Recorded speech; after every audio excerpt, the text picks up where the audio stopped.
Hi friends, പുതിയൊരു വീഡിയോയിലേക്ക് സ്വാഗതം. അരിപ്പൊടി കൊണ്ടുണ്ടാക്കിയ 2 രുചികരമായ ബ്രേക്ക്ഫാസ്റ്റ് റെസിപ്പിയാണിത്.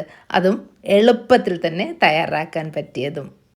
നല്ല ക്രിസ്പി ആയിട്ടുള്ള പൂരിയും നല്ല സോഫ്റ്റ് ആയിട്ടുള്ള ചപ്പാത്തിയുമാണ്. ഇത് രാവിലെ ഉണ്ടാക്കിയിട്ട് രാത്രി ആയാലും ഇതേ രീതിയിൽ തന്നെ സോഫ്റ്റ് ആയിട്ടിരിക്കും. സാധാരണ നമ്മൾ അരി കൊണ്ടും ആട്ട കൊണ്ടും ഒക്കെ ഉണ്ടാക്കുന്ന പലഹാരങ്ങൾ വൈകിട്ടാകുമ്പോൾ ഭയങ്കരമായിട്ട് ഡ്രൈ ആയി പോകാറുണ്ടല്ലോ. അപ്പോൾ ഇത് എങ്ങനെയാണ് തയ്യാറാക്കിയതെന്ന് കാണാം.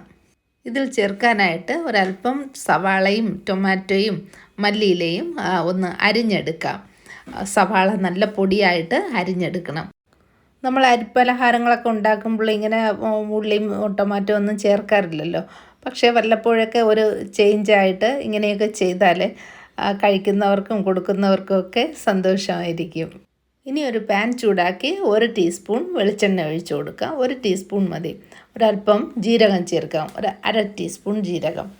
ഇതിലേക്ക് ഈ സവാളയും ടൊമാറ്റോയും മല്ലിയിലയും കൂടി ഒന്ന് വഴറ്റിയെടുക്കാം. നന്നായിട്ടൊന്നും വഴണ്ടി വരേണ്ട കാര്യമില്ല, 1-2 മിനിറ്റ് ഒന്ന് ചൂടാക്കിയാൽ മതി. ഇതിൽ 1 കപ്പ് വെള്ളം ചേർത്തൊന്ന് തിളപ്പിച്ചെടുക്കാം. ആവശ്യത്തിനുള്ള ഉപ്പ് ചേർക്കാം. എന്നിട്ട് ഇതിൽ ചേർക്കുന്നത് 1 കപ്പ് അരിപ്പൊടിയാണ്. തീ നന്നായിട്ട് കുറച്ചിട്ട് ഇത് ഇളക്കി കൊടുക്കാം. ഒന്ന് ഇളക്കിയതിന് ശേഷം ഈ തീ ഒന്ന് ഓഫ് ചെയ്തേക്കാം. അരിപ്പൊടി മുഴുവനും നനഞ്ഞു വരുന്ന പാകത്തിന് ഇതൊന്ന് മിക്സാക്കി കൊടുക്കണം. ഇതിൽ 1 ടീസ്പൂൺ ചില്ലി ഫ്ലേക്സ് ചേർക്കാം. വേണമെങ്കിൽ ചേർത്താൽ മതി. വെള്ളത്തിലാണ് ചേർക്കുന്നതെങ്കിൽ കൂടുതൽ എരിവായിരിക്കും. ഇതിലിനി ഒരു ബോയിൽഡ് പൊട്ടറ്റോയാണ്, മീഡിയം സൈസ്. ഇത് ഗ്രേറ്റ് ചെയ്ത് ചേർക്കാം. ഗ്രേറ്റ് ചെയ്യുമ്പോൾ നന്നായിട്ടൊന്ന് മിക്സാക്കി എടുക്കാൻ പറ്റും. ഈ പൊട്ടറ്റോ ചേർക്കുന്നത് കൊണ്ടാണ് ഈ അരിപ്പൊടി ഉപയോഗിച്ചുകൊണ്ടുള്ള പൂരി ഇത്ര ക്രിസ്പി ആയിരിക്കുന്നതും അതുപോലെ ചപ്പാത്തി നല്ല സോഫ്റ്റ് ആയിരിക്കുന്നതും. ഇനി ഇതിനെ നമുക്കൊരു പാത്രത്തിലേക്ക് മാറ്റാം. പാത്രത്തിൽ മാറ്റിയിട്ട് നമുക്ക് നല്ലതുപോലെ കൈകൊണ്ട് മിക്സ് ചെയ്തെടുക്കാവുന്നതാണ്.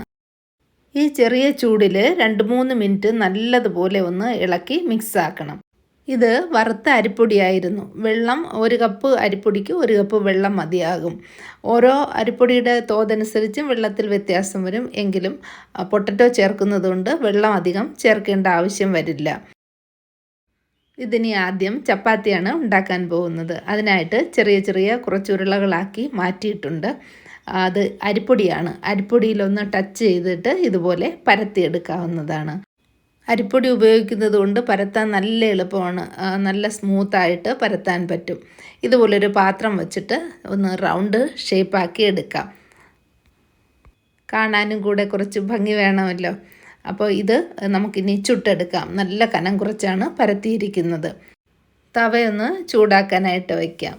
ഈ ചപ്പാത്തി പെട്ടെന്ന് തന്നെ ഉണ്ടാക്കിയെടുക്കാൻ പറ്റും. എല്ലാം വെന്ത സാധനമാണല്ലോ. അപ്പോൾ 1-2 മിനിറ്റ് മതി ഒരു ചപ്പാത്തി ഉണ്ടാക്കാൻ വേണ്ടി. അങ്ങോട്ടും ഇങ്ങോട്ടും ഒന്ന് മറിച്ചിട്ട് വേവിച്ചെടുക്കാം. നെയ്യൊക്കെ ആവശ്യമാണെങ്കിൽ മാത്രം ചേർത്താൽ മതി. നെയ്യും ഓയിലും ഒന്നുമില്ലെങ്കിലും ഭയങ്കര ടേസ്റ്റാണ് ഈ ചപ്പാത്തിക്ക്. പൊട്ടറ്റോ ചേർത്തുണ്ടാക്കുന്ന ഏത് സാധനത്തിനും നല്ല ടേസ്റ്റാണല്ലോ. അപ്പോൾ ഇത് കുട്ടികൾക്ക് കൊടുക്കുകയാണെങ്കിൽ നന്നായിട്ട് ബട്ടറോ നെയ്യോ ഒക്കെ പുരട്ടിയിട്ട് ഇതുപോലെ ഉണ്ടാക്കി കൊടുക്കാം. വളരെ കുറച്ച് സമയം കൊണ്ടാണ് 4-5 ചപ്പാത്തി ഞാൻ ഉണ്ടാക്കിയത്. ഇത് കഴിക്കാനായിട്ട് പ്രത്യേകിച്ച് കറിയുടെ ഒന്നും ആവശ്യമില്ല. അത്രയ്ക്ക് ടേസ്റ്റാണ് ഈ റൈസ് ചപ്പാത്തി. ഇനി പൂരി ഉണ്ടാക്കുന്നത് എങ്ങനെയാണെന്ന് കാണാം.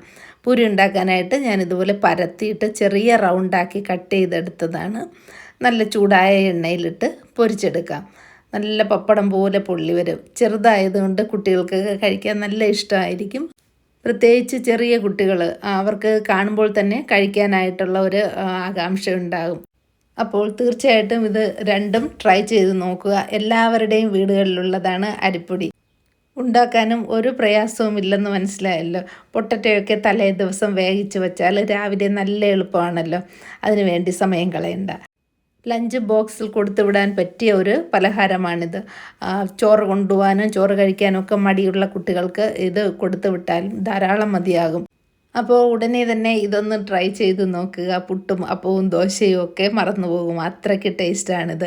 അധികം വന്നിരുന്നാൽ ഫ്രിഡ്ജിൽ വെച്ചിട്ട് പിറ്റേ ദിവസം തന്നെ ഇതൊന്ന് ആവി കയറ്റിയെടുക്കുക, അല്ലെങ്കിൽ തവയിൽ വെച്ചൊന്ന് ചൂടാക്കി എടുക്കുകയോ ചെയ്താൽ ഇതേപോലെ നല്ല ടേസ്റ്റായിരിക്കും. ഞാൻ കറിയൊന്നും ഉണ്ടാക്കിയിട്ടില്ല. ഒരല്പം തൈരിലാണ് ഉപ്പും മുളക് പൊടിയും ഇട്ടത്. വീഡിയോ ഇഷ്ടമായെന്ന് വിചാരിക്കുന്നു. Thank you for watching Mother's Cooking lab.